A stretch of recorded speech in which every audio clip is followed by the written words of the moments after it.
Bom dia, irmãos. A paz do Senhor Jesus.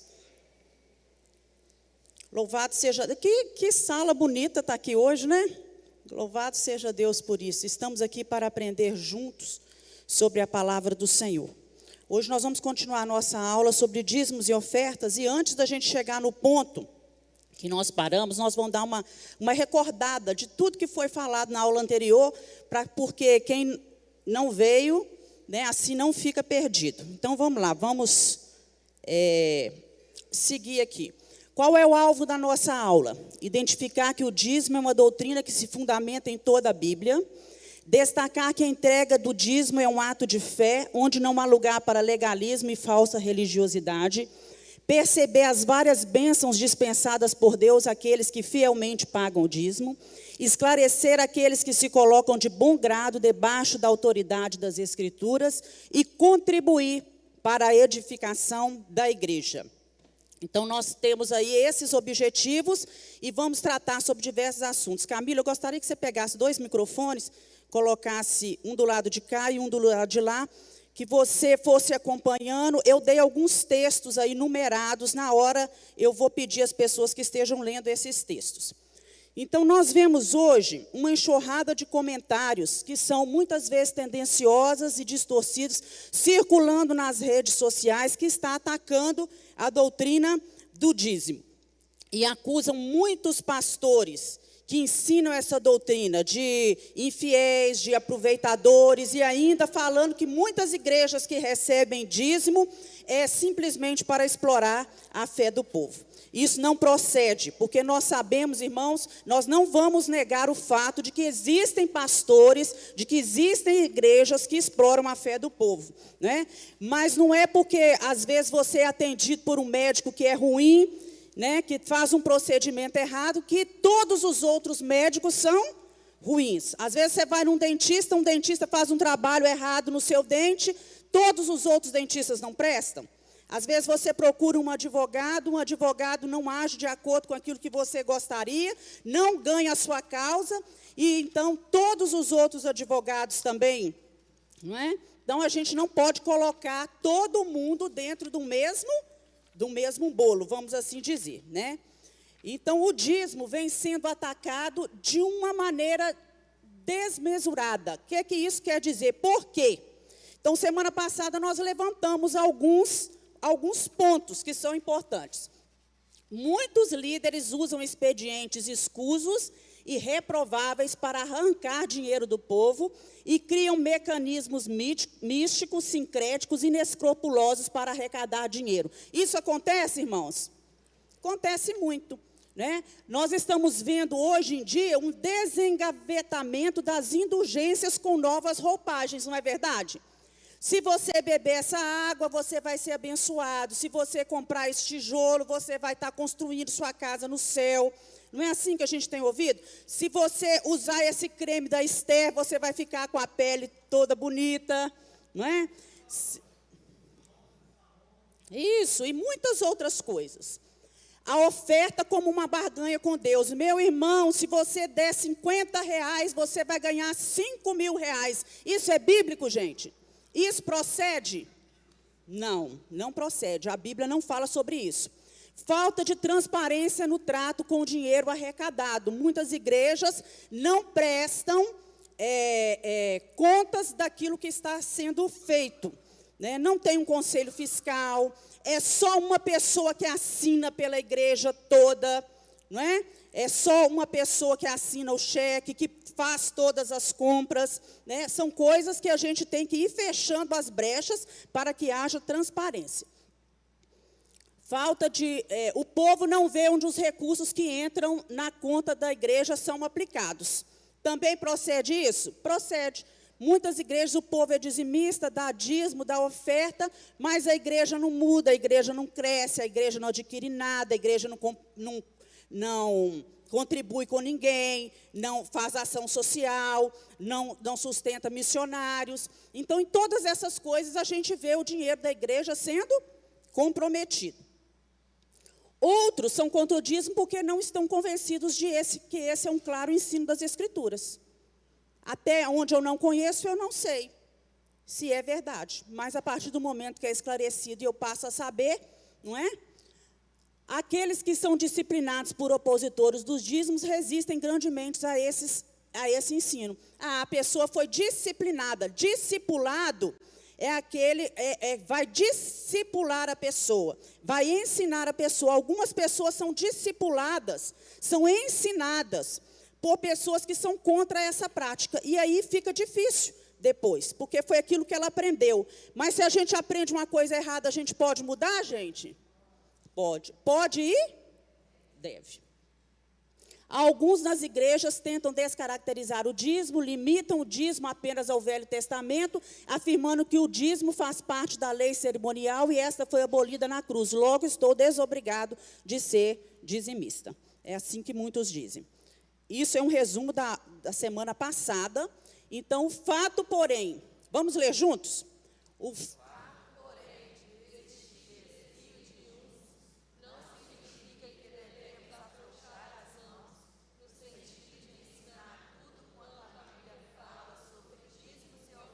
E aí a gente vê muitos pastores, muitos líderes da igreja hoje se acomodando ou mesmo com medo de falar sobre tal assunto. Por exemplo, eu estou falando aqui, nós estamos falando e está indo em rede, né? Quem quiser depois está lá no YouTube para acessar a hora que quiser. Ah, não quero me comprometer, não quero falar sobre isso, né? Algumas pessoas vão escutar e não vão concordar, né? Então, nós temos que falar aquilo que é verdade, aquilo que a gente crê. Não é? Então, nós cremos, a Igreja Batista Moriá é uma igreja que crê na doutrina dos dízimos. Então, por isso, nós não vamos afrouxar as mãos no sentido de ensinar o que Deus está falando. O que é dízimo? A palavra no hebraico para dízimo é massé. Então, a palavra dízimo significa a 10ª parte. No hebraico, no português, se você for olhar no dicionário e abrir dízimo, o que está escrito lá? 10ª parte. E, às vezes, a gente vê em algumas igrejas, não sei se vocês já viram fotos, o dízimo hoje aqui é 5%. Isso procede? Não. O dízimo hoje está em oferta, é 8%. Não procede, porque dízimo é 10%. O Senhor já determinou isso. É uma dízima, né? 10%. Se você ganha 100, você dá 10 para o Senhor. Se você tem 10 galinhas, você devolve uma galinha. Não é? Se você tem 10 bois, lucrou 10 bois, você vai entregar um boi. O dízimo nos tempos de Abraão. Vamos lá, também foi falado. Abraão viveu antes ou depois da lei? Antes. Vocês lembram mais ou menos quantos anos? Uns 400 anos antes de Moisés. Né? E Abraão já entregava o dízimo. Nós não vamos ler o texto, mas se você quiser anotar aí, quem não veio semana passada, está lá em Gênesis 14, 18 a 24. Não é? Então, Abraão, as características, ele deu um dízimo voluntário. Melquisedeque pediu para ele. Ele foi obrigado? De jeito nenhum. Não é? Ele deu espontaneamente. Ele reconheceu a mordomia de Deus. Lá diz assim, ele reconheceu que Deus era o dono de tudo, de todas as coisas. E isso levou ele a entregar o dízimo. Portanto, nós como crentes temos que compreender essa verdade, entender isso. Assim nós não teremos dificuldades para entregar o dízimo. Deus é o dono e eu devolvo a Ele uma parte daquilo que Ele me pediu. Foi um tributo de gratidão pela vitória. Eu estou alegre, eu estou feliz, Deus me deu vitória. Eu venci a batalha. Estou aqui com muitos despojos de guerra, estou com muitos alimentos que vou entregar para o Senhor. E foi também um ato de adoração. Assim tem que ser o nosso dízimo. Quando você traz voluntário, você traz porque você entende no seu coração, você reconhece que tudo é de Deus, que você tem recebido bênçãos da mão do Senhor, que Deus tem te concedido vitória, não só vitória material, irmãos. Deus tem cuidado da minha vida, Deus tem me protegido, Deus tem me abençoado, porque o dízimo é só para aqueles que estão tendo vitórias financeiras? Não, né? No dia de Jacó era neto de Abraão, seguiu o exemplo do avô, só que em outra circunstância, a de ser grato a Deus se esse o guardasse durante uma jornada. Podemos ver aí, vamos dizer assim, foi a primeira experiência que Jacó teve com Deus. Jacó era neto de Abraão, filho de Isaac, Mas até então Jacó não tinha tido uma experiência com o Senhor. O dízimo é fruto de uma experiência pessoal com Deus. Foi a partir desse momento, vamos dizer assim, que ele era um novo convertido. Alguém que estava agora tendo uma experiência com o Senhor. Então ele faz ó Deus, se o Senhor me guardar na minha jornada, eu vou dar o dízimo. Ainda hoje tem muitas pessoas fazendo assim, não é? Deus, se o Senhor me abençoar, Deus, se o Senhor mandar isso, se o Senhor fizer aquilo, eu vou dar o dízimo, não é? Vamos dizer que ele era um neófito, não é? É certo que a gratidão pelas bênçãos alcançadas moveu o coração de Jacó, que de forma espontânea reconheceu a soberania de Deus após a experiência de Betel. Então ele, como Abraão, ele reconheceu que Deus era soberano, Deus era dono de tudo, e que ele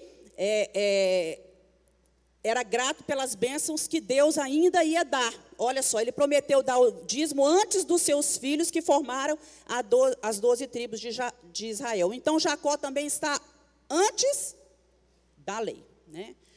O dízimo nos tempos de Moisés. Lemos esse texto todo semana passada. Qual era a finalidade do dízimo? Por que o dízimo foi instituído e colocado na lei? Primeiro, nos dias de Moisés, passou a exercer um importante papel na vida religiosa do povo. Desta forma, não só a casa de Deus era suprida, como também a tribo de Levi, que era responsável pelo sacerdote, mantinha pelo sacerdócio, era mantida. Então, o que aconteceu? Quando eles entraram na terra prometida, Josué entra, Deus manda ele distribuir a terra pelas 12 tribos. Então, foi assim feito. Só que José já tinha morrido. Mas estavam lá presentes os 2 filhos de José. Um era o Efraim e o outro era o Manassés. Então, se José, 12 filhos, menos José, 11, mais os 2 filhos de José, 13.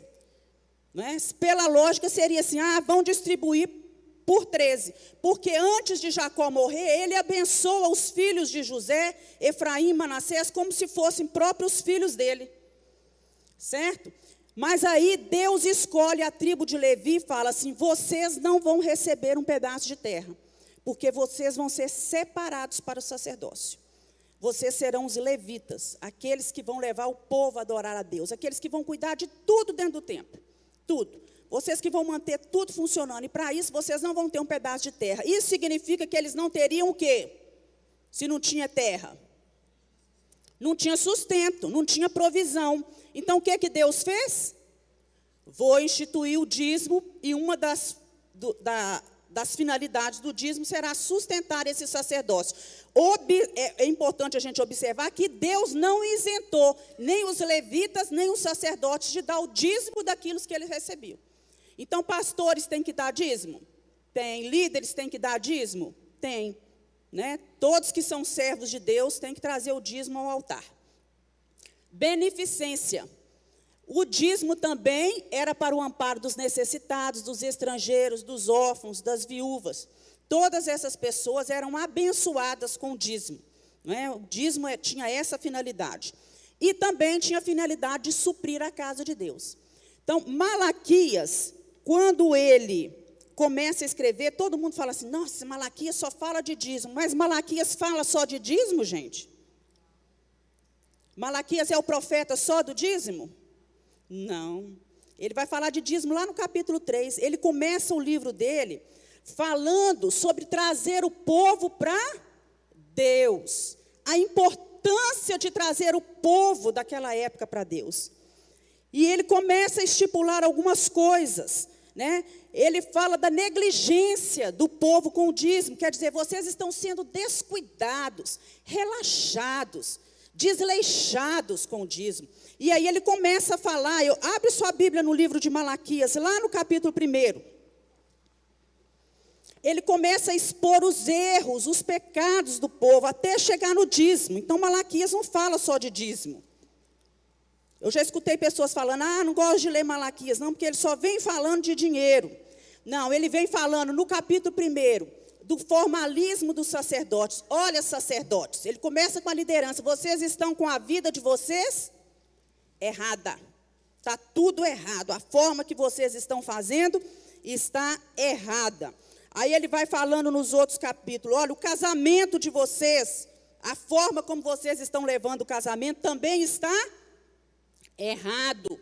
Olha aí no capítulo 2, ele vai falando isso, né?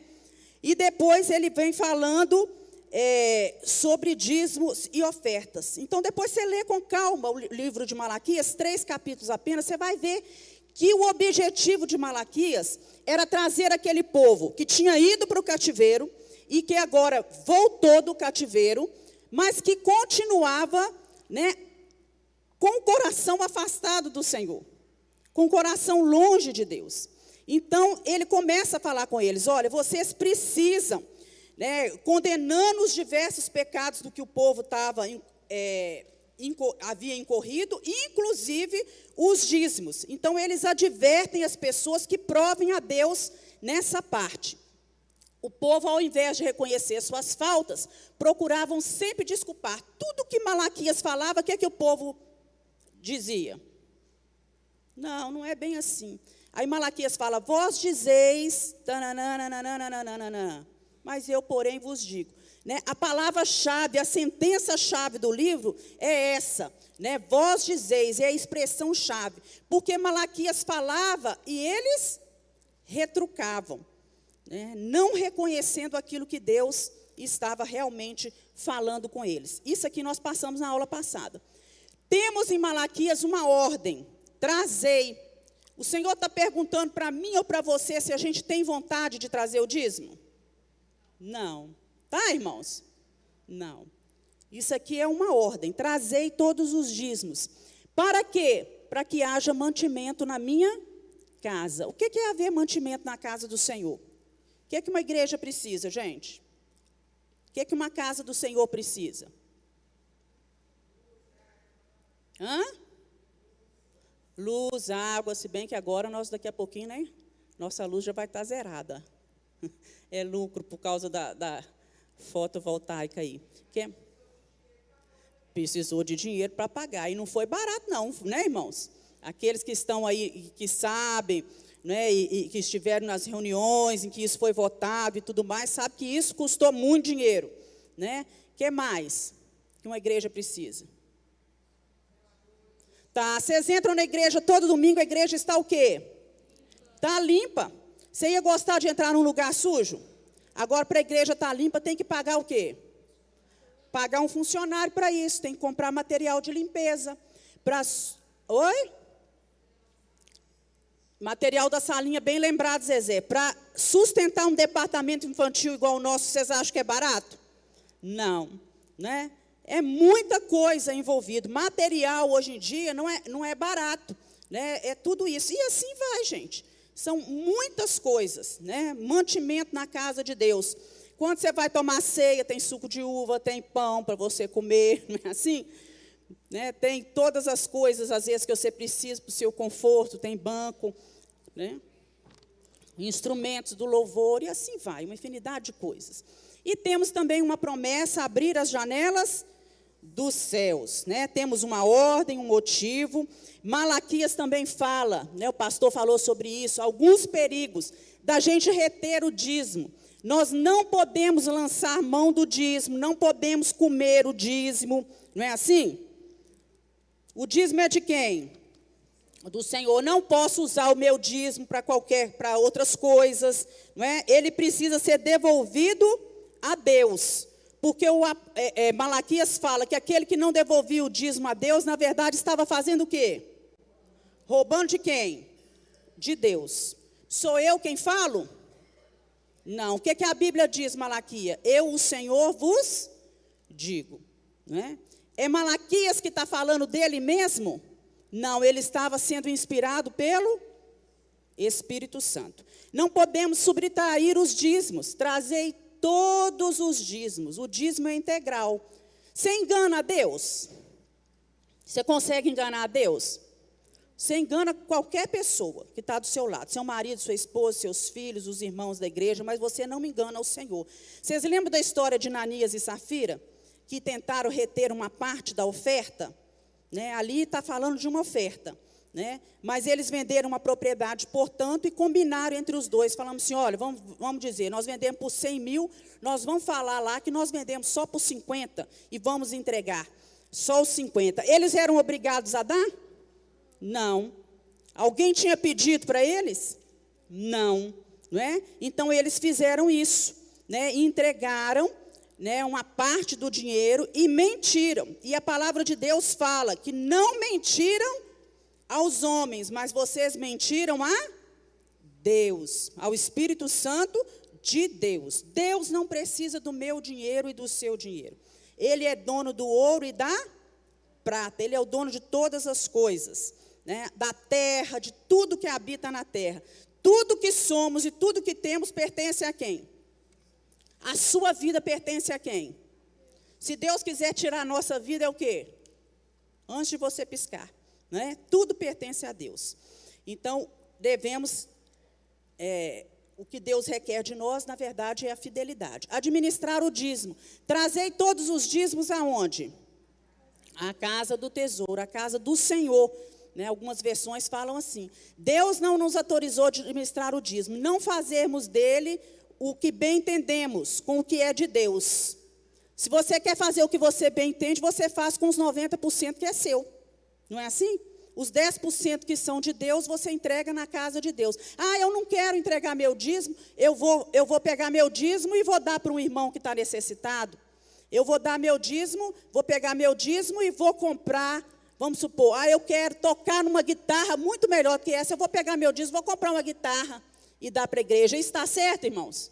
Não. A gente tem que trazer o dízimo à casa dos tesouros. Se entendemos, não podemos fazer o que bem entendemos com o que é de Deus. Ele mesmo já estabeleceu em sua palavra que o dízimo deve ser entregue na casa de Deus. Isso tudo foi falado.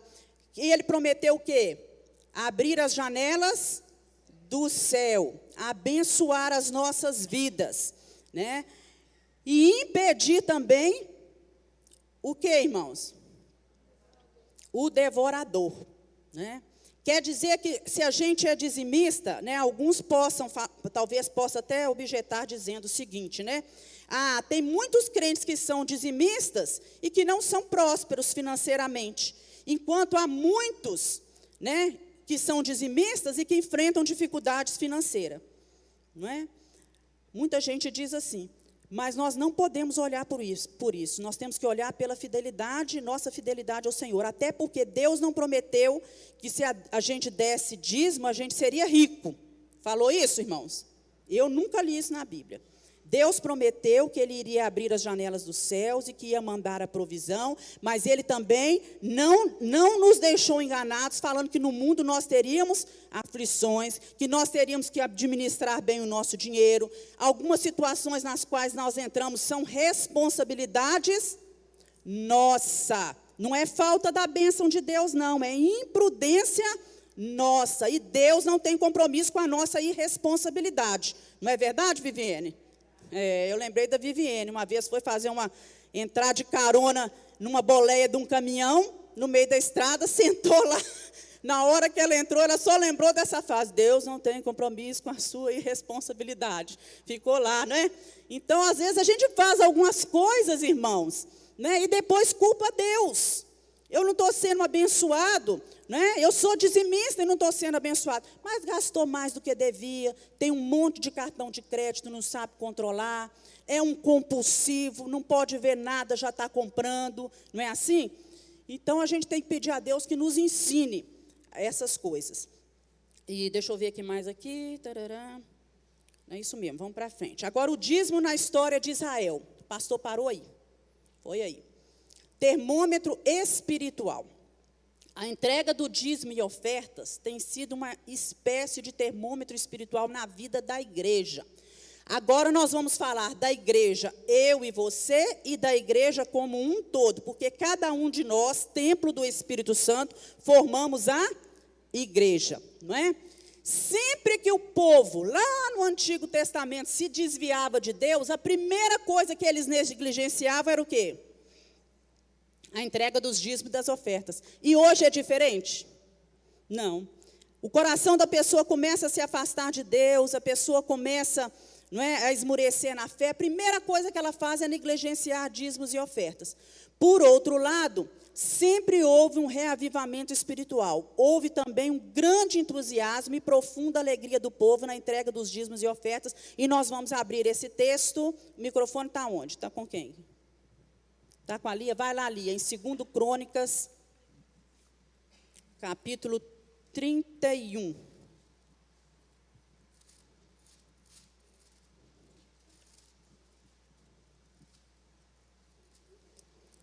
Já que você abriu sua Bíblia em 2 Crônicas, olha no versículo 29. Quando Ezequias assume como rei, no 28 fala que antes o rei era Acás, né? Que Acás era ímpio, era mau, fazia coisas que desagradavam a Deus, buscou socorro na Síria, em vez de buscar em Deus. Aí ele dorme, ele morre, e quem assume é Ezequias. Olha no capítulo 29, vem falando que Ezequias manda purificar o templo. Porque o que aconteceu? Quando o rei Ezequias assumiu, o templo estava o quê, irmãos? Totalmente impuro. O templo estava fechado. Não havia mais sacerdotes, não havia levitas para poder fazer o trabalho. O povo não ia mais à casa de Deus. Então ele manda purificar o templo. Ele chama os levitas de volta. Você pode ver isso tudo aí no capítulo 29. Ele chamando os levitas purificando. Depois ele restabelece o culto a Deus. O povo já não adorava mais a Deus naquela época do rei Ezequias.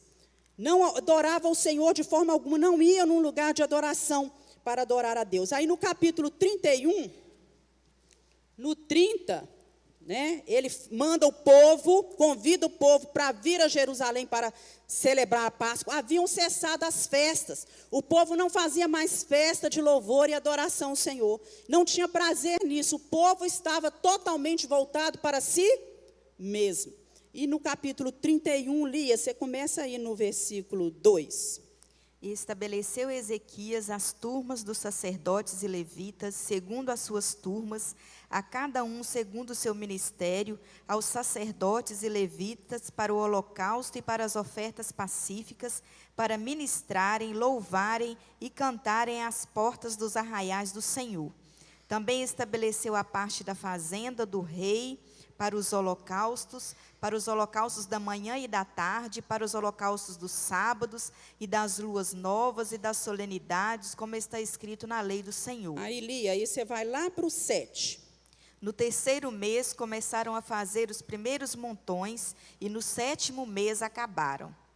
Vindo, pois, Ezequias e os príncipes, e vendo aqueles montões, bendizeram ao Senhor e ao seu povo Israel.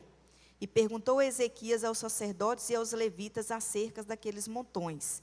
E Azarias, o sumo sacerdote da casa de Zadok, lhe respondeu dizendo: desde que se começou a trazer essas ofertas à casa do Senhor, temos comido e temos fartado, e ainda sobejou em abundância. Lê só o 15 agora. E debaixo das suas ordens estavam Éden, Miniamim, Jesua, Semaías, Amarias e Secanias nas cidades dos sacerdotes, para distribuírem com fidelidade a seus irmãos, segundo as suas turmas, tanto aos pequenos como aos grandes. Isso. Então, o que Ezequias fez? Olha, nós vamos purificar esse templo. Nós vamos abrir essas portas de novo, nós vamos fazer limpeza. Gente, quando ele está falando ali de purificar templo, ele não está falando só de pegar a vassoura e varrer, não é? Ele está falando ali de voltar as coisas para Deus. Nós vamos voltar aquilo que foi estabelecido por Deus, aquilo que o Senhor ordenou, aquilo que vai trazer restauração para nós como povo de Deus. É isso que ele fala. Nós vamos purificar as nossas vidas. Nós vamos tirar dos nossos corações aquilo que desagrada a Deus. Vocês, sacerdotes, está tudo escrito aí nesse capítulo. Vocês voltem àquilo que Deus chamou vocês. Vocês, levitas, vocês têm um chamado, uma função de Deus. E é isso que Deus quer falar conosco nessa manhã. Que é tempo de restauração, de restaurar a casa de Deus. É tempo de fazer a limpeza dentro do nosso interior. Dízimo não está falando só de trazer dinheiro na igreja, não. Dízimo está falando de vida com Deus, está falando de obediência. Está falando de fidelidade a Deus. Olha, nós vamos abrir essas portas, o nome de Deus vai ser adorado, o nome de Deus vai ser exaltado, porque Deus não quer que as portas da sua casa fiquem fechadas. Nós somos responsáveis em cuidar da casa do Senhor. Do jeito que nós cuidamos da nossa casa, nós vamos cuidar da casa do Senhor. Lá em Ageu, o povo foi condenado por isso, porque eles se preocupavam, construíam umas casas bonitas, mas não se lembravam de fazer as coisas para Deus. Eles estavam restaurando as suas casas e a casa de Deus estava em ruínas, né? E o Senhor vem condenando isso através do profeta Ageu. E ele reestabelece o culto, a adoração ao Senhor. Tanto que juntaram-se montões que foram colocados num quarto, e ele estabelece homens ali no meio, que eram da ordem levítica, para poder distribuir com fidelidade aos seus irmãos. Entregar na casa de um levita, entregar na casa de outro, ver quem precisava de cesta básica, quem precisava, né, que era o órfão, quem era a viúva, quem era o estrangeiro. Esses homens eram responsáveis por isso. Né? Então eles trouxeram, de modo que o texto diz que se fizeram o quê? Montões, né? Para a casa do Senhor. Agora nós vamos lá no dízimo no Novo Testamento. Aqui está falando, nós já lemos. Aqui, ó, lá não só no livro de Êxodos que nós lemos, no livro de Deuteronômio, né, no livro de Números, que nós fomos lendo algumas coisas, mas também nós vemos aqui no livro de Neemias. Olha o que Neemias diz. Quem é que está com o microfone aí? Lê aqui para mim, ali, ó. Também entendi que os quinhões dos levitas não se lhes davam, de maneira que os levitas e os cantores que faziam a obra tinham fugido cada um para a sua terra. Então, contendi com os magistrados e disse: por que se desamparou a casa do Senhor? Porém, eu os ajuntei e os restaurei no seu posto. Então, todo o Judá trouxe seus dízimos do grão, do mosto e do azeite aos celeiros, e por tesoureiros pus sobre os celeiros a Selemias, o sacerdote, e a Zadok, o escrivão, e a Pedaias, dentre os levitas, e com eles Anã, filho de Zacur, e o filho de Matanias, porque foram achados fiéis, e se lhes encarregou a eles a distribuição para seus irmãos. No tempo de Neemias também, Neemias conclama o povo, olha aqui, por que se desamparou a casa de Deus? Ele brigou, eu contendi, ele chama os magistrados, aqueles que estavam como liderança do povo, e fala isso. Olha só que interessante, chamou um grupo de homens. Por que chamou esses homens? Porque eles foram achados fiéis, era gente de confiança, não é? Era gente que podia mexer com dinheiro. É todo mundo que pode mexer com dinheiro, irmãos? Não, tem gente que não pode mexer com dinheiro. Não tem controle, não é? Às vezes é a fraqueza dele. A gente tem que saber. Até para colocar as pessoas nos cargos certos, a gente tem que saber. Isso lá no livro de Neemias. Depois em Provérbios. Quem vai ler aí? Passa o microfone para cá. Está lá no texto, está lá no telão, irmão Adir. Lê lá, o senhor enxerga?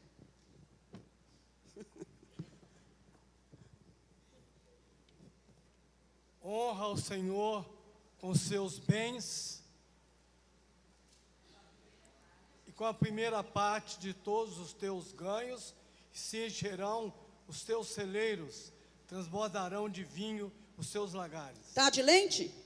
Hein? O senhor usa lente? Jesus me deu um... Palmas para ele, gente. Nessa idade, 80 anos, ele está de lá e lendo aqui. Não podia perder essa, né? Parabéns, viu, irmão Adir? O senhor é demais, né? O dízimo no Novo Testamento. Eu vou pedir, Jaqueline, que leia aqui para mim. Abre sua Bíblia, no livro de Hebreus, capítulo 7. Leia aqui nessa aqui, Jaque. Está marcada aí. Hebreus 7, de 1 a 10. O dízimo não ficou restrito só no Antigo Testamento. Lá em Hebreus, o escritor vem estabelecendo uma relação entre a prática que era lá no Antigo Testamento e o Novo Testamento, quando ele vai mencionar o fato de Abraão ter dado o dízimo. Ele vai tocar tudo no assunto de novo. Vamos acompanhar a leitura aí na sua Bíblia. Melquisedeque, rei e sacerdote. Esse Melquisedeque era rei da cidade de Salém e sacerdote do Deus Altíssimo. Quando Abraão estava voltando da batalha em que matou os reis, Melquisedeque foi ao encontro dele e o abençoou. Abraão lhe deu a 10ª parte de tudo que ele havia tomado, dos inimigos na batalha. O nome de Melquisedeque quer dizer, primeiramente, rei da justiça. E porque ele era rei de Salém, o seu nome também quer dizer rei da paz. Não se conhece o pai, nem a mãe, nem qualquer antepassado de Melquisedeque. E também não se sabe nada sobre o seu nascimento ou sobre a sua morte. Por ser como o Filho de Deus, ele continua sacerdote para sempre. Vejam como Melquisedeque era grande. Abraão, o patriarca, lhe deu a 10ª parte de tudo o que havia tomado dos inimigos da batalha. Conforme a lei de Moisés, os sacerdotes que são descendentes de Levi têm a obrigação de receber do povo a 10ª parte de tudo. Eles recebem dos seus próprios patrícios, embora eles também sejam descendentes de Abraão. Melquisedeque não era descendente de Levi, mas recebeu a 10ª parte daquilo que Abraão havia tomado na batalha e o abençoou. Sim, abençoou o próprio Abraão, que havia recebido as promessas de Deus. Não há dúvida de que aquele que abençoa é mais importante do que aquele que é abençoado. No caso dos sacerdotes, a 10ª parte é recebida por homens que um dia vão morrer. Mas no caso de Melquisedeque, como dizem as Escrituras Sagradas, a 10ª parte foi recebida por alguém que continua vivo. Portanto, quanto Abraão pagou a 10ª parte, Levi, cujos descendentes recebem a 10ª parte, também pagou. Pois Levi não tinha nascido e, por assim dizer, ainda estava no corpo de seu antepassado Abraão, quando este se encontrou com Melquisedeque. Isso. Melquisedeque, o sacerdote Melquisedeque, ele era uma figura, um tipo de Cristo no Antigo Testamento. Aqui fala que ele não tinha genealogia, era sem mãe, sem pai. Não quer dizer que ele nasceu, foi chocado de chocadeira, não. Né? Apenas que a Bíblia não registra, e nem que ele era anjo. A Bíblia não registra, né, a descendência dele. Né? Ele não teve, então, para nós, ele não teve princípios de dias e nem fim. Né? Ele foi escolhido para ser sacerdote. Naquela época, Melquisedeque, ele não era da tribo de Levi, até porque a tribo de Levi ainda nem havia existido. Levi nem tinha nascido ainda, nós estamos falando de 400 anos antes de Levi. Mas da mesma forma que Melquisedeque, figura de Cristo, Abraão chega e dá o dízimo para ele, nós, como crentes hoje, devemos ser fiéis àquele que é o sacerdote eternamente, que é quem? Jesus. Né? Então está ali, olha, o pensamento do versículo 8 pode ser assim parafraseado. Vamos ler juntos? Enquanto dízimos, homens que morrem, isto é, os sacerdotes, na dispensação da graça, por Melquisedeque e Abraão, recebe dízimos aqueles de quem se testifica que vive para sempre, Jesus Cristo. Então, quando você vem aqui ao altar trazer o seu dízimo e oferta, você está entregando para quem? É para o pastor da igreja? É para alguém? Você está entregando para Jesus Cristo. Né? Ele é o verdadeiro sacerdote, o sacerdote eterno. Nós entregamos para ele. Rapidamente, lá em São Antônio, tem um pessoal que reúne em casa, entendeu? E falam lá que tem 2 pastores, né? Não sei como. A metade do pessoal metade pega um pastor, e outra metade do outro pastor. Não, sem nem comentários. Isso quer dizer que a ordem é a mesma. Direitos, privilégios continuam os mesmos, sem alteração. Isso inclui o dízimo. Então, pagar os dízimos, não é dar sequência em Cristo aos sacerdotes de Melquisedeque, ao sacerdócio de Melquisedeque. Então, Jesus recebe dízimo até hoje, de crentes que são fiéis, de gente que ama a obra de Deus, que ama a casa do Senhor, e que sabe que dízimos e ofertas vão ser usados para a propagação do Evangelho. Agora vamos ver um pouquinho sobre Jesus e o dízimo. Nós vamos abrir aí a nossa Bíblia. Não, vamos ficar aqui mesmo. Abre a sua Bíblia aí no livro de Mateus 6, 24. O dinheiro exerce um grande fascínio sobre a vida dos homens. Olha só, Jesus falou mais sobre dinheiro na Bíblia do que o próprio céu, não é? E ele mostrou que o dinheiro, ele é mais do que uma moeda. Muitas vezes ele se torna na vida da pessoa o quê, irmãos? O Senhor, o dono da vida, um ídolo, não é? E Jesus deu até nome ao dinheiro. Ele chegou a chamar o dinheiro de mamon, não é? Foi assim. Então, alguém que abriu aí pode ler. Mateus 6, 24. Ninguém pode servir a dois senhores, porque ou há de odiar um e amar o outro, ou se dedicará a um e desprezará o outro. Não podeis servir a Deus e a Mamon. Mamon era o quê, gente? Dinheiro, servir a Deus e as riquezas, né? Mamon foi a única entidade que Jesus chamou aí de Senhor, foi as riquezas. Nós não podemos servir a Deus e as riquezas, certo? Isso significa, não quer significar que você não pode ser rico e ter dinheiro, mas que você não deve colocar o seu coração no dinheiro. O dinheiro, ele pode comprar muitas coisas boas, pode dar muitas coisas para a gente, pode pagar uma escola boa, não é? Dinheiro é coisa boa? Irmãos, sem dinheiro a gente não vive, não. Você precisa de dinheiro para comer, para vestir, para pagar estudo, não é assim, para pagar seu aluguel.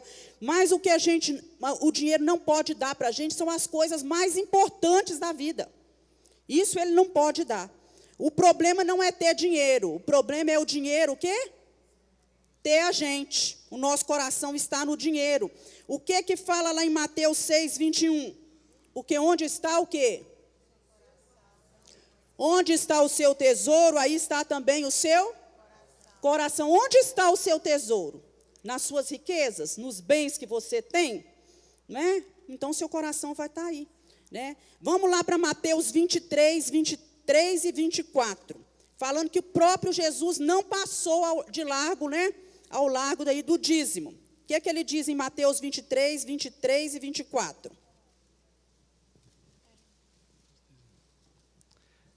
Ai de vós, escribas e fariseus, hipócritas, porque dais o dízimo da hortelã, do entro e do cominho, e tendes negligenciado os preceitos mais importantes da lei, a justiça, a misericórdia e a fé.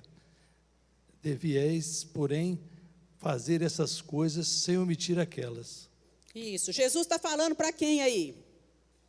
Escribas e fariseus. Chama eles de quê? De hipócritas. Por quê? Eles davam dízimo de tudo. Da hortelã, do endro, do cominho. Vamos pensar assim, da salsinha, da cebolinha, coisinhas pequenas. Eles eram dizimistas em tudo. Mas o que eles estavam negligenciando? Deixando de lado. Misericórdia, a justiça, a fé, não é isso? Então, muitos hoje vêm usando esse texto aqui de Mateus, capítulo 23, para dizer que Jesus, ele sanciona, quer dizer, ele valida, ele aprova o dízimo antes da nova aliança ser inaugurada, porque até então ele não tinha morrido. E que depois da morte dele, essa sanção aí não era mais válida.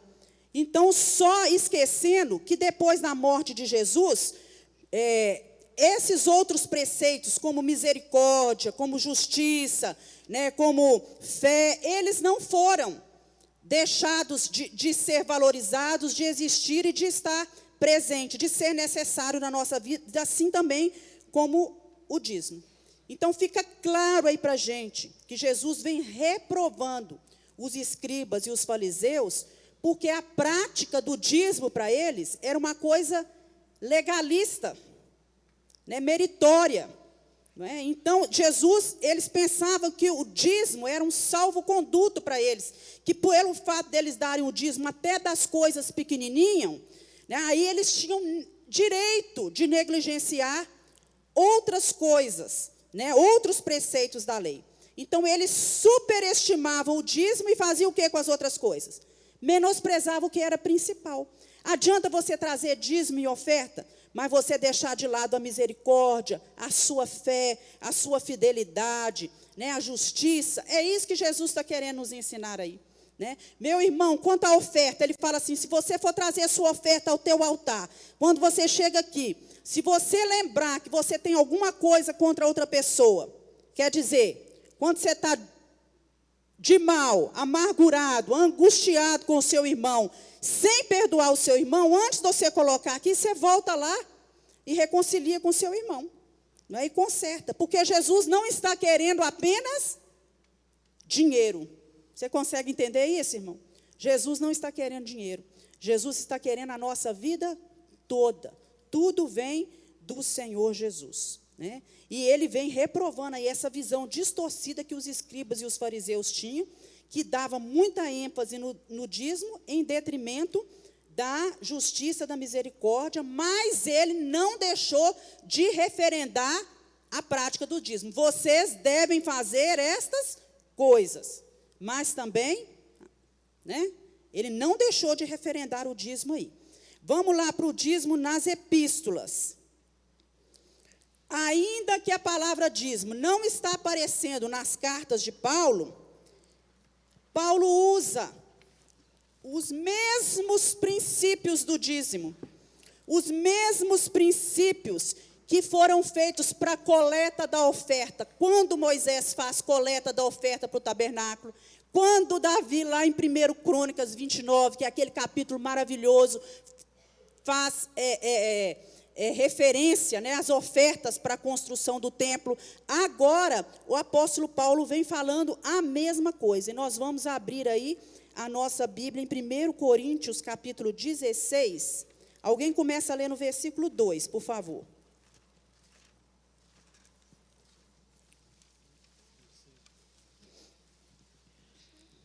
No primeiro dia da semana, cada um de vós ponha de parte o que puder ajuntar, conforme a sua prosperidade, para que se não façam as coletas quando eu chegar.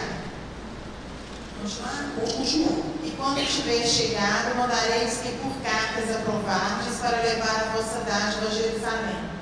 E se valer a pena que eu também vá, irão comigo. Irei, porém, ter convosco depois de ter passado pela Macedônia, porque tenho que passar pela Macedônia. Até aí, Grace, tá bom. 16, 2. Agora vamos voltar aí para 2 Coríntios, logo à frente, capítulo 9. Quando nós lemos em 1 Coríntios 16, Paulo estava falando de quê? De ofertas. A coleta para os crentes em Jerusalém.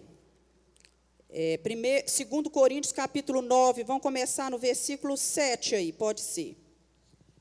Cada um contribua segundo propôs no seu coração, não com tristeza ou por necessidade, porque Deus ama o que dá com alegria. E Deus é poderoso para fazer abundar em vós toda a graça, a fim de que, tendo sempre, em tudo, toda suficiência, abundeis em toda boa obra, conforme está escrito.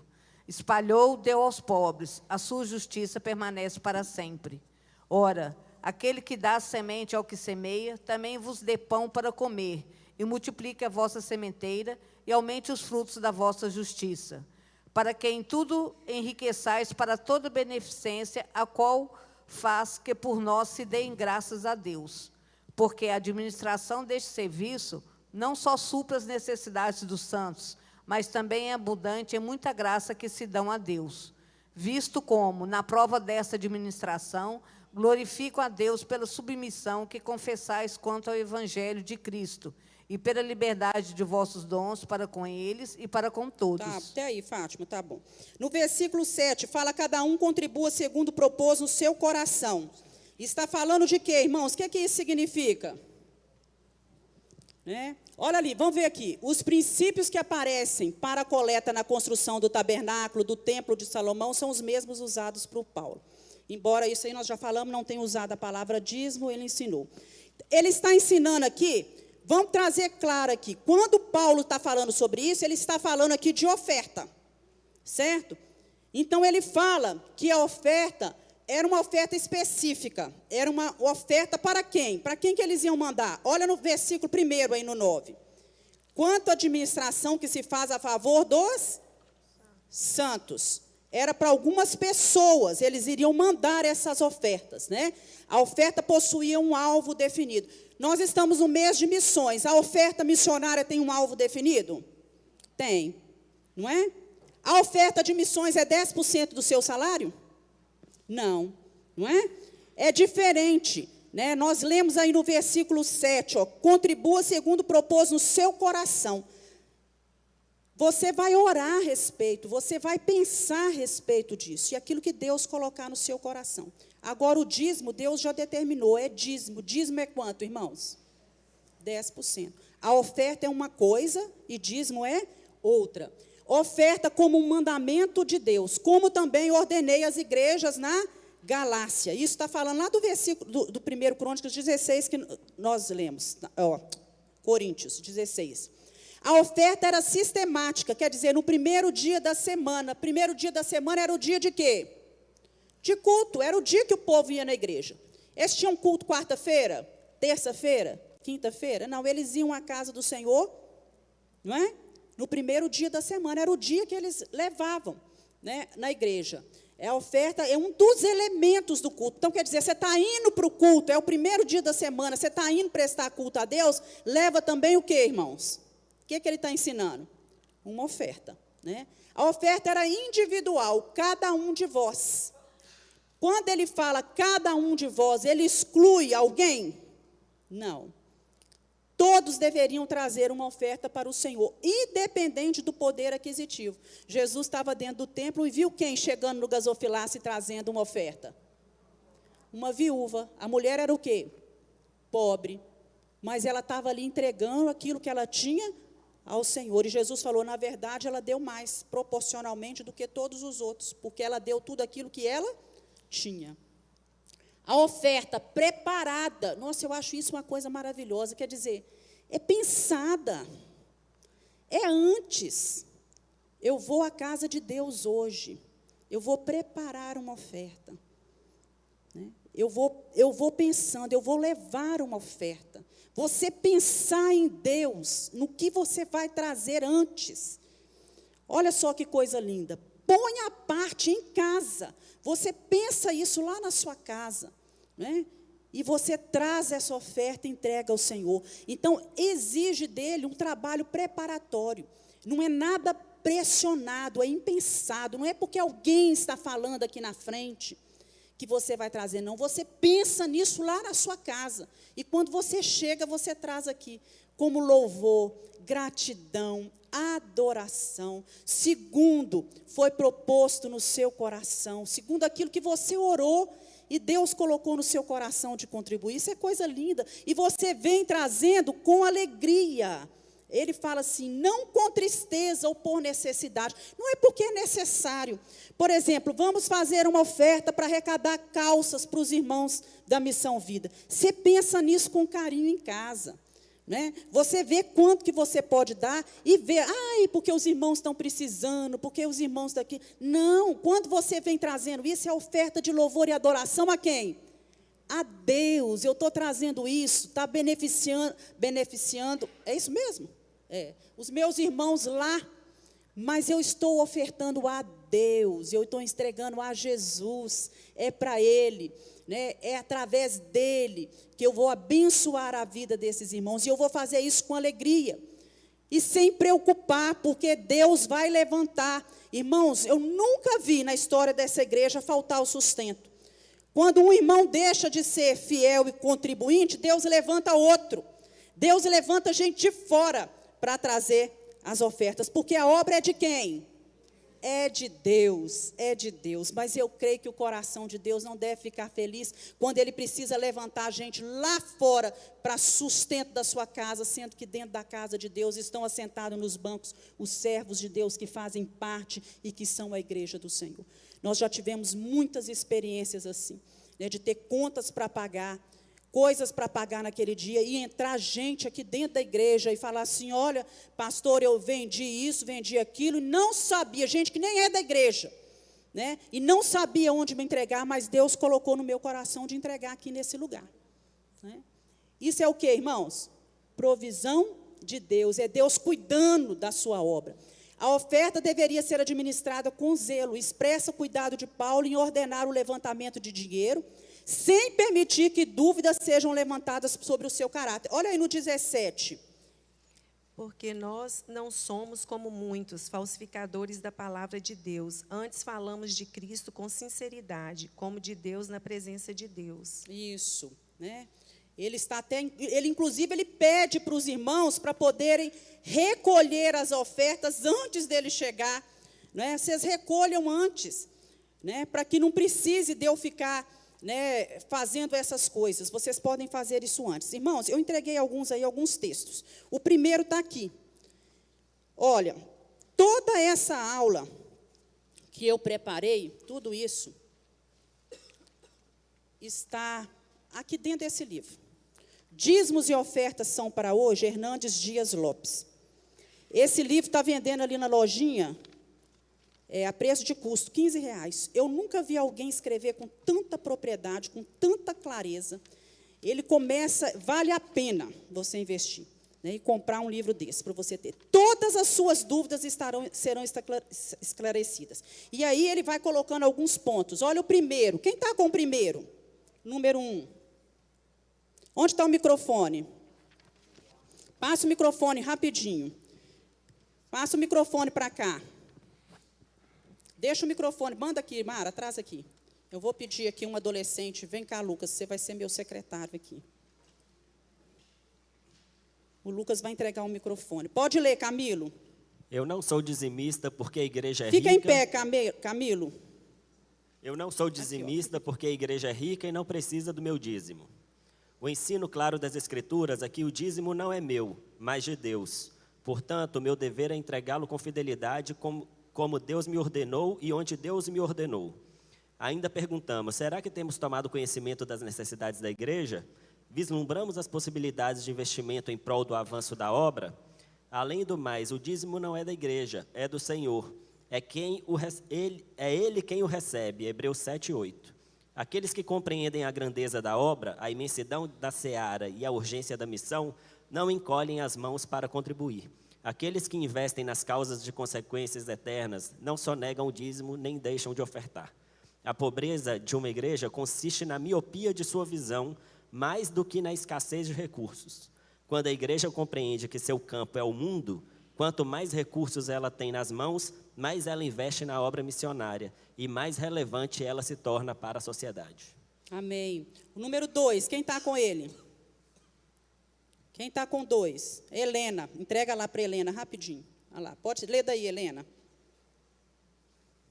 Não está aí, não. Presta atenção, irmãos, vamos escutar. Eu não sou dizimista porque as igrejas não administram bem o dízimo.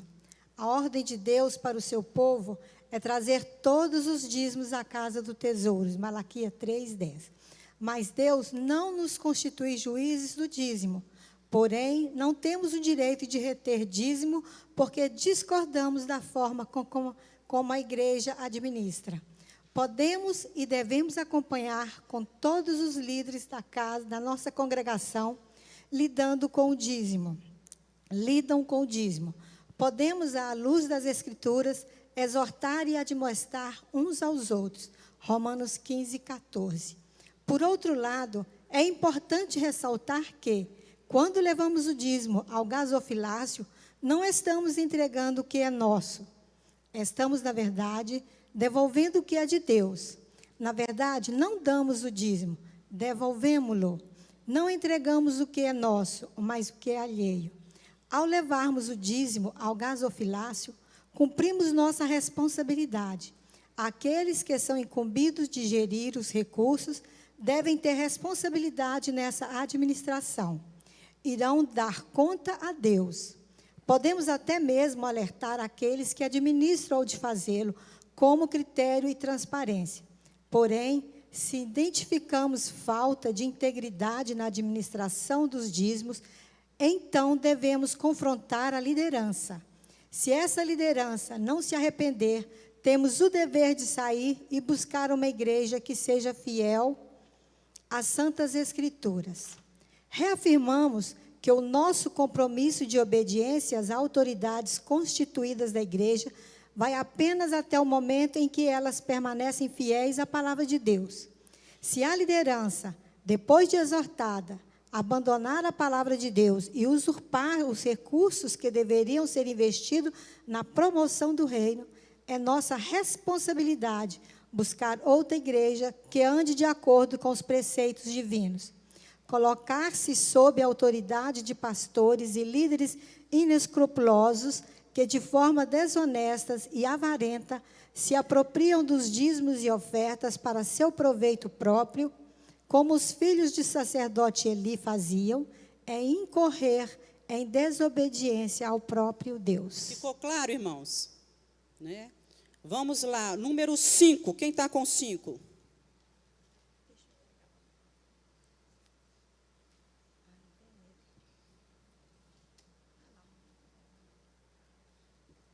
Eu não sou dizimista porque não concordo com o dízimo.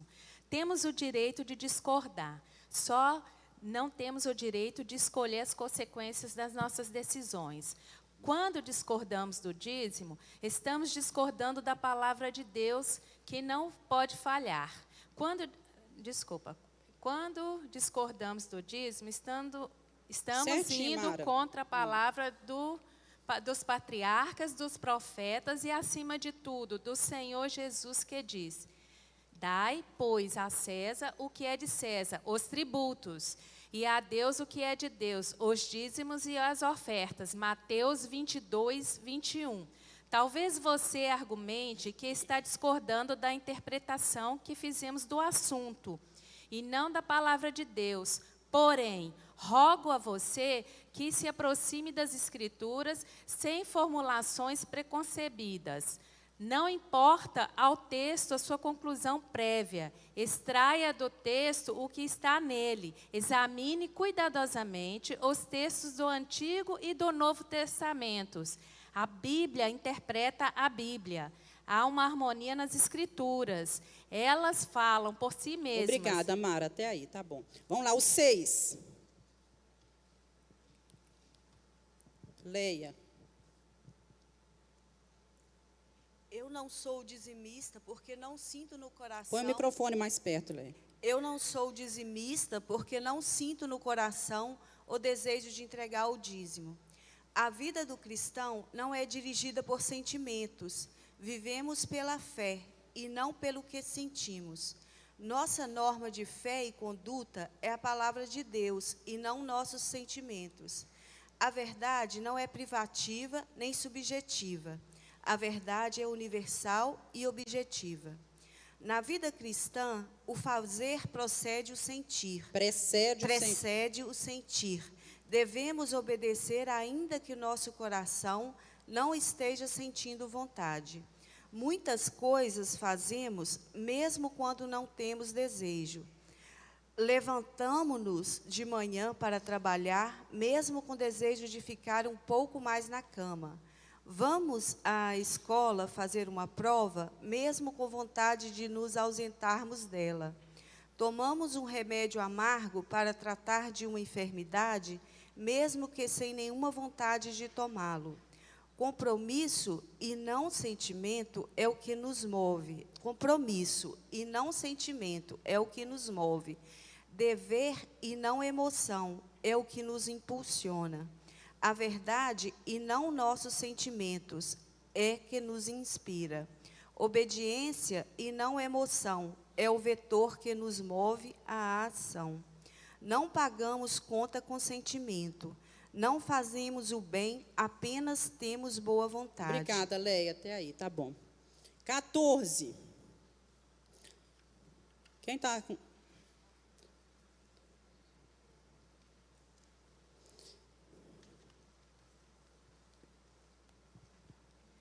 Eu não sou dizimista porque o ensino do Novo Testamento é que 100% é de Deus e não apenas 10%.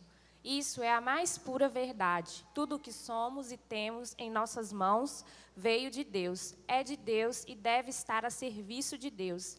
Mas esse é também o claro ensino do Antigo Testamento. Ao Senhor pertence a terra e tudo o que nela se contém, o mundo e os que nele habitam. Salmo 24:1. Sempre tudo foi, é e será de Deus. Nós nunca tivemos nada, não temos nada e não teremos nada. Não trouxemos nada, nem levaremos nada. Jó 1:21, 1 Timóteo 6:7. Tudo é de Deus, nós somos apenas mordomos. É muito importante entender que o dízimo não é apenas uma soma matemática, mas um símbolo. Não é uma cifra, mas um emblema. Quando Deus requer do seu povo a devolução de 10%, está nos ensinando que Ele quer não dinheiro, mas fidelidade. Até porque os 90% que ficaram em nossas mãos também pertencem ao Senhor. Deus não quer coisas, mas nosso coração. Não quer nosso sacrifício, mas a nossa fidelidade. Se não conseguirmos ser fiéis no pouco, como seremos no muito? Se não conseguirmos ser fiéis no que pertence ao outrem, como seremos naquilo que nos foi dado? Quando Deus requer de nós o dízimo, não está tratando apenas com o sustento de sua obra, está tratando com o nosso coração. Quando Deus requer do seu povo a entrega do dízimo, a essência dessa exigência não tem a ver com o dinheiro, pois Deus não precisa de dinheiro. Ele é dono de todo o ouro e de toda prata. Até aí, Jaque, tá bom. Quem está com 3 e com 4? A Delma, entrega ali para a Delma e a Jaque passa aqui para o Assi. Irmãos, já são 10h30, eu peço assim, que quem tiver que sair para pegar as crianças, saiam devagar. Hoje só tem a sala de discipulado e a sala dos adolescentes para entrar. Nós vamos terminar um pouquinho esse assunto aqui para a gente não ter que voltar nisso, certo? Não tem problema a gente passar 10 minutinhos hoje, não. Viviane, eu peço que você faça a segunda parte. 3. Eu não sou dizimista, porque em Mateus 23, Jesus estava condenado à hipocrisia dos escribas e fariseus, e não referendando o dízimo. É verdade que Jesus estava denunciando a hipocrisia dos escribas e fariseus que faziam da entrega do dízimo uma espécie de amuleto espiritual. Ostentavam sua observância, faziam da entrega do dízimo uma espécie de...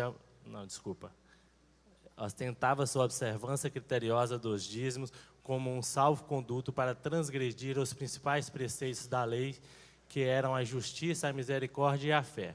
A entrega dos dízimos não é uma prática ostentatória nem meritória. Se subestimar os dízimos é um erro, superestimá-lo também o é. A fidelidade da entrega dos dízimos não nos autoriza a viver relaxadamente nas outras áreas da vida cristã. A mordomia dos bens é apenas um dos pontos da vida cristã, e não o todo da vida cristã. Há aqueles que ousam dizer que quando alguém é fiel na entrega dos dízimos, nenhuma tragédia financeira lhe ocorre. Há alguns que, beirando a blasfêmia, chegam mesmo a afirmar que o patriarca Jó não era dizimista, pois se fosse, nem mesmo Deus poderia tocar em sua vida. Que grande equívoco! Jó não sofreu revés em sua vida financeira por ser infiel a Deus. Essa foi a acusação injusta de seus amigos. Jó não enterrou seus filhos porque era culpado da transgressão. Jó não se tornou uma carcaça humana e uma ferida aberta por ter sonegado a Deus os dízimos. A Bíblia não tem nenhuma palavra sobre isso. Onde a Bíblia não tem voz, não deveríamos ter ouvidos. O que encontramos nas Escrituras é a afirmação peremptória de Deus de que Jó era o homem mais piedoso de sua geração. Até aí, está ótimo, assim. Vamos lá, Delma. Eu não sou dizimista, porque hoje a contribuição cristã deve ser voluntária e não imposta como dízimo. Alguns pregadores defendem que temos duas contribuições. Ai, não estou conseguindo, Jorge, ler. Passa para alguém aí do lado. Passa para o Marcelo aí, para a irmã Aparecida. Aqui tem uma turma dos que não enxergam. Gente. Alguns pregadores defendem que temos duas contribuições na palavra de Deus. Uma compulsória e outra voluntária. A contribuição para o governo é sempre compulsória, mas a contribuição para Deus é sempre voluntária. Será? Jesus disse, dai, pois, a César o que é de César e a Deus o que é de Deus. Está em Mateus, capítulo 22, versículo 21. Onde está a diferença entre a contribuição de César e a de Deus? Ambas são compulsórias. Quando entregamos o dízimo a Deus, estamos adorando-o por sua fidelidade. Quando pagamos tributo ao governo, estamos dando a ele o que lhes é de direito. Romanos 13, 7. Aqueles que usam o texto de 2 Coríntios 9, 7, cada um contribua segundo o que estiver proposto no seu coração, não com tristeza ou por necessidade. Porque Deus ama a quem dá com alegria. Para regulamentar a contribuição cristã em substituição aos dízimos, cometem um sério equívoco hermenêutico. Paulo não estava tratando de dízimo, mas de uma oferta especial levantada para atender os pobres da Judéia. Uma oferta que seria feita e depois cessada. É bem verdade que os princípios ali colocados são permanentes e de forma alguma estão em contradição com o dízimo, pois falam de individualidade, de sistematicidade e de proporcionalidade. Nenhum teólogo, pastor, igreja ou concílio tem autoridade ou competência para desautorizar uma ordem divina. Os dízimos e as ofertas não deixaram de vigorar porque este ou aquele líder religioso escreveu uma tese de doutorado contra eles e está ensinando que essa prática foi prescrita. Seja Deus verdadeiro e mentiroso todo homem. Seca-se a erva e cai a sua flor, mas a palavra do nosso Deus permanece eternamente. Isaías 48. A verdade de Deus não deixa de ser verdade, porque é negada por uns e distorcida por outros. Amém. Irmãos, coisa maravilhosa. Obrigada, viu, Lucas? Entrega ao pastor aí. Tudo isso que nós lemos, né, está contido nesse livro. Né? Tudo isso está na Bíblia, irmãos. Né? Então, eu gostaria que você recebeu uma folha, um resumo da aula toda de hoje, né, e que você buscasse de Deus a orientação a respeito dessas coisas. Na igreja nós temos envelopes de dízimos e ofertas. Lá está escrito, dízimo você coloca um mês referente, coloca seu nome, coloca as ofertas. Por exemplo, nós estamos no mês de missão. Hoje nós vamos receber ofertas missionárias. Essas ofertas, elas têm um alvo específico, elas vão para os missionários. Elas não são usadas para nenhuma outra finalidade na igreja. Muita gente pergunta, é preciso colocar o nome no envelope de dízimo? Eu vou explicar. A igreja, ela tem um setor que ele é administrativo. Não é como você lá no seu final de mês, você já sabe que você vai receber X. Né? Você ganha aquilo e acabou. A igreja ela tem que fazer um levantamento, por exemplo, do dia 1º ao dia 10. Quanto que entra de dízimo e ofertas? Do dia 10 ao dia 20, quanto que entra? Do dia 20 ao dia 30, quanto que entra? Nós temos tal conta para pagar, nós vamos jogar essa conta no início do mês ou no final do mês. E como nós sabemos isso? Por causa da fidelidade dos irmãos nos dízimos e ofertas. Se a pessoa pega o dízimo dela, vem aqui no gasofilácio e coloca o dízimo dela sem nome, nós vamos entender que aquilo não é um dízimo, que aquilo é uma oferta. Ele entrou esse mês, mas ele pode não entrar mês nenhum mais. Então, aquilo não é computado para a gente fazer um balanço de como organizar as contas da igreja. Então, é necessário que você faça isso para facilitar o trabalho da igreja. Porque é a única forma, ninguém tem intenção de saber quanto que você ganha, não é? Até porque você pode ser daqueles que faz como Ananias e Safira, né? Muita gente faz assim, ganha 1.000 e dá R$10, não é assim? Dá 1%.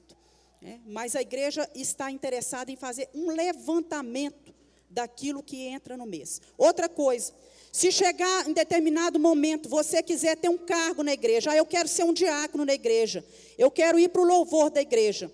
Qual é a única forma que o pastor tem de saber se você é apto para ser diácono? Vocês concordam? Um diácono na igreja, servindo ceia e tudo, sem ser dizimista? Vocês acham que isso está certo? Não. Ele não consegue ser fiel a Deus nos dízimos e nas ofertas. Uma pessoa vem, é muita hipocrisia. Você vir aqui pegar o microfone, recolher dízimo e ofertas, está tocando, participando desse momento, sem você estar dando seu dízimo e oferta. né?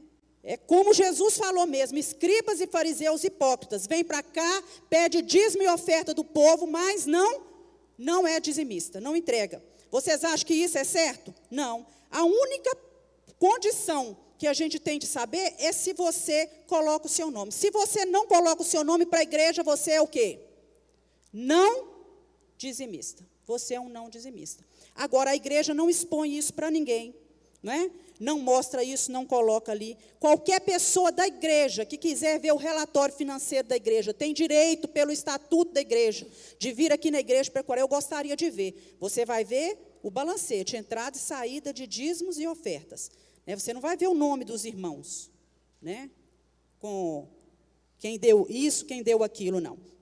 Nós temos um conselho fiscal na igreja, que todo mês, quando é fechado, o conselho fiscal, ele analisa as contas. São 3 pessoas que se reúnem para pegar aquilo que foi feito no mês. Antes daquilo ir para a Assembleia, de ser aprovado, passa para o conselho fiscal. E qual é a função desse conselho fiscal? Fiscalizar. Eles foram eleitos pela Assembleia para olhar. Olha, está aqui, ó, foi pago tanto. Cadê a nota fiscal disso? Está aqui? Né? Está aqui, ó, gastou tanto com isso. Onde está o comprovante disso? Né? Cadê os comprovantes dos depósitos bancários todos? Todo o dinheiro da igreja, ele vai para o banco. Nós não temos fundo de caixa. Todos os cheques da igreja, eles são assinados por 2 pessoas. Então, os diáconos recolhem os dízimos e ofertas, eles são guardados na segunda-feira. São 2 diáconos que recolhem, selado. Na segunda-feira, eles são abertos aqueles envelopes e conferidos por mais 2 pessoas, que é o tesoureiro. E sai dali, tudo é depositado no banco. Então, irmãos, tem muita transparência na igreja que você frequenta. Depois que aquilo é aprovado pelo Conselho Fiscal, se o Conselho Fiscal apontar algum erro, aquilo vai ter que ser corrigido, aí sim é levado para a Assembleia. Mas o que fica claro para a gente nessa manhã é que Deus nos chama à restauração, a um retorno à palavra de Deus, a essa prática que está esquecida no coração de muitos, apagada, desvalorizada, esse descuido de muitos com a casa do Senhor. E eu falo isso com a autoridade que Deus me deu, em nome de Jesus. Eu orei muito para dar essa aula, e eu peço que você receba isso com muito amor, com muito carinho, porque Deus quer levantar um povo que é comprometido com a sua obra, um povo que é forte, um povo que agrada ao Senhor.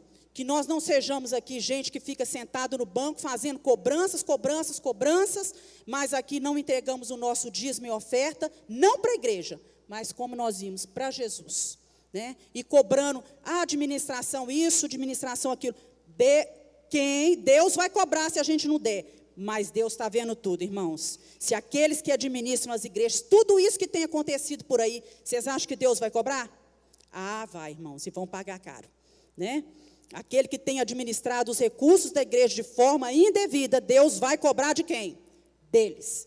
Né? Deus não vai cobrar de você se a sua igreja está administrando mal, mas Ele cobra de você a fidelidade nos dízimos e ofertas, e vai cobrar nos outros a administração dos recursos e das ofertas da igreja. Eu queria fazer só um complemento nessa aula e voltar a reafirmar a importância de estudarmos sobre dízimos. Há um princípio bíblico para a vida do cristão. Esse assunto ele tem uma importância muito grande com a nossa prática de fé. Mas eu entendo que nos dias de hoje nós estamos vivendo um levante de Satanás contra a vida do crente muito sutil. Primeiro, ele quer fazer do crente escravo da sua vida financeira, escravo da sua dificuldade. Todas as vezes que você passa por problemas financeiros, que você que não é dizimista, você se entristece, se abate, você se desanima e põe até a sua fé em prova, não é? Então, uma aula dessa, ela tem essa importância para trazer esse conhecimento à tona e reavivar a sua fé. E o segundo problema que eu entendo com Satanás atacando a igreja contra o dízimo, porque o meu dízimo e a minha oferta é o fundo que a igreja possui para avançar no reino de Deus, para avançar na obra, para poder pregar o evangelho. A pessoa é necessário de dinheiro para enviar missionário, é necessário dinheiro para fazer ação social, é necessário dinheiro para alcançar os necessitados. É muito difícil você chegar para uma pessoa necessitada e dizer para ela: Jesus, Deus é o dono do ouro e da prata, e daí eu não tenho o que comer, eu não tenho o que vestir. Não é? A igreja é que vai fazer este papel. Então, irmãos, é algo assim que você tem que parar para refletir. O inimigo da nossa alma, ele não brinca em ser diabo. Ele quer destruir o crente, e ele está passando por este caminho aí, que é impedir o cristão de viver aquilo que o Senhor tem para a vida dele. Eu gosto muito quando Jacó diz: se eu vencer, eu vou ser dizimista. Jacó está fazendo aquilo que Malaquias vai dizer lá no capítulo 3, versículo 10. O Senhor fala: faz prova de mim. Aquele que tem dúvida do dízimo, faça prova com o Senhor. Dobra seu joelho em casa e fala com Deus: Senhor, trabalha no meu coração. Eu quero ser obediente. Eu quero viver uma vida diferente com o Senhor, no nome de Jesus. Amém. Irmãos, eram uns 20 papeizinhos desses. Eu só gostaria de ler esse último aqui para encerrar. Olha só esse argumento. Eu não sou dizimista porque o dever da igreja é pagar as suas contas. E isso pode ser feito com uma cota, uma taxa estabelecida pelos membros. Eu já escutei muita gente falar isso. Vão fazer uma cota, ver quanto que a igreja gasta por mês e vão dividir. Irmãos, visão míope, não é? Visão pequena, voltada só para onde? Para dentro, não é? Se a gente fizer dividir aqui, vai dar não sei quanto para cada um por mês, não é? Mas e aí, se a gente quiser mandar uma oferta para fulano, uma oferta para ciclano, né, dar uma oferta para o Atoto, igual foi dado aqui quando eles vieram daqui. Então, olha só o que o Hernandes Dias Lopes fala. Esse argumento é pragmático, mas não é bíblico. Não temos autorização de mudar os preceitos da palavra de Deus. Não podemos nos julgar mais sábios e práticos do que Deus.